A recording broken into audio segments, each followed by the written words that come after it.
Hello everyone. ओसी में हमने last lecture में टाइप्स ऑफ पार्टनर्स जो है वो कंप्लीट किए थे। आज हम टाइप्स ऑफ पार्टनरशिप फॉर्म करेंगे कि हमने पार्टनर्स के टाइप तो देखे कि कौन कौन से पार्टनर्स होते हैं, लेकिन अब पार्टनरशिप फॉर्म क्या होती है वो आज हम देखने वाले हैं कि पार्टनरशिप फॉर्म क्या है, वो कैसे काम करता है, उसके जो टाइप्स है वो कैसे हैं, कौन कौन से हैं। तो there are 3 types of partnership firm. हम पार्टनरशिप फर्म की बात कर रहे हैं। So there are 3 types of partnership firm. First type है according to time limit, second है according to liability and third है according to registration. There are 3 types. अब अकॉर्डिंग टू टाइम लिमिट में 3 types: partnership at will, term partnership firm and partnership firm for a specific work. Second part की दो types हैं: partnership firm with limited liability, partnership firm with unlimited. And according to registration there are 2 types: registered partnership and unregistered. अब सबसे पहले हम देखें कि according to time limit partnership firm के जो टाइप्स है वो हम डिटेल में देखेंगे तो हमको ज़्यादा पता चलेगा। ये टेबल है वो आपके याद रखने के लिए है, लेकिन याद आप तब भी रख पाओगे जब आपका कॉन्सेप्ट क्लियर होगा। तो जब हम डिटेल में जाते हैं तब हम आगे देखते हैं partnership at will. In this type of partnership firm the life span of firm depends upon the wishes of the partners. Partnership at will में क्या होता है कि यहाँ पे सब विशेस ऑफ पार्टनर पे डिपेंड करता है। There is no time limit, the firm exist till there is unity and agreement among the partners. Term तभी तक रहती है जब तक पार्टनर्स में यूनिटी है, उनकी विल है कि हमको यहाँ तक जो काम है वो करना है। तो ये इसकी टाइम लिमिट नहीं होती, इसकी कोई टाइम लिमिट नहीं होती। The firm exists till there is unity and agreement among the partners.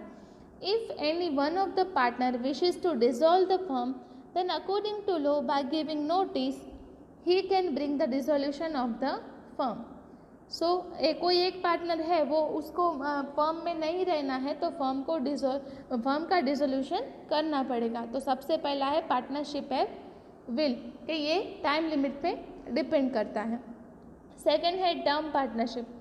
When partnership deed at the time limit of partnership is mentioned, then it is called term partnership. After completion of the time limit, the firm dissolved automatically. Still, if all partners agree, then time limit can be extended further. मतलब term partnership का मतलब क्या है कि एक term decide की गई है कि इतने टाइम तक ही हम ये बिज़नेस चालू रखेंगे, तो जब उसकी लिमिट पूरी हो जाती है तब ये टर्म पार्टनरशिप जो पार्टनरशिप है वो एंड हो जाती है। सो हमने टाइम लिमिट के 2 पार्ट्स देखे, time partnership at will and second है टर्म पार्टनरशिप। अब थर्ड है partnership firm for a specific work. Partnership firm for a specific work according to partnership deed, when a partnership firm is established for completing a specific job, then it is called a partnership firm for a specific work. मतलब कि कोई specific work करने के लिए partnership firm जो है वो decide की गई है, वो वर्क कंप्लीट होता है तब ये जो फर्म है वो ऑटोमेटिकली डिसॉल्व हो जाती है। एग्जाम्पल देखें तो partnership firm for construction of bridge, road, canal. Road बनाने के लिए पार्टनरशिप थी, अब रोड बन गया है, वो वर्क कंप्लीट हो गया है, तो ये पार्टनरशिप भी एंड हो जाएगी। ठीक है। अब अकॉर्डिंग टू लाइबिलिटी हम पार्ट देखें कि partnership firm with limited liability. अब लाइबिलिटी के 2 टाइप्स हैं, लिमिटेड एंड अनलिमिटेड। तो लिमिटेड में क्या है? This is a special type of partnership firm excluding one partner of firm, all partners liability can be kept limited. एक partner जो है मतलब सभी जो पार्टनर की लाइबिलिटी है वो ज़्यादा ही होती है, लेकिन जो एक पार्टनर है उसकी ज़्यादा होती है। ये स्पेशल टाइप की एक पार्टनरशिप फर्म है कि इसमें एक पार्टनर को ज़्यादा लायबिलिटी है और दूसरे पार्टनर की लिमिटेड लायबिलिटीज़ है। अब नेक्स्ट है partnership firm with unlimited liability. Unlimited liability के पार्ट्स देखें तो इन this type of partnership firm the liability is unlimited for all partners. ये ऑल पार्टनर्स के लिए अनलिमिटेड है। All debts of the firm increase more than the asset of the firm, then each partner has to pay the debt of business even by selling their personal properties। और unlimited liability में सभी partners की liability ज़्यादा होती है तो उनकी personal assets cell करके भी उनको उनकी लायबिलिटीज़ रीपे करनी पड़ती है। ठीक है, अब लास्ट है अकॉर्डिंग टू रजिस्ट्रेशन। रजिस्ट्रेशन के हिसाब से दो पार्टनरशिप के टाइप्स हैं। फर्स्ट है रजिस्टर्ड एंड सेकंड है अनरजिस्टर्ड। रजिस्टर्ड में क्या है, the partnership firm which is registered with the register of the firms then such firm is called registered. मतलब कि जिसका रजिस्ट्रेशन हुआ है वो रजिस्टर्ड है, जिसका रजिस्ट्रेशन नहीं हुआ वो अनरजिस्टर्ड है। When a partnership firm is registered such firms can approach a court of law for the recovery of debt from the third party. It is not compulsory to register a partnership firm but it is advisable।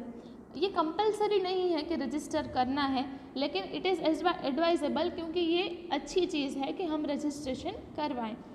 And उसका last जो type है वो है unregistered. तो उसमें वही है कि when a partnership firm is not registered with register of firm it is called unregistered। for such firm it is difficult to recover the debts through court of law।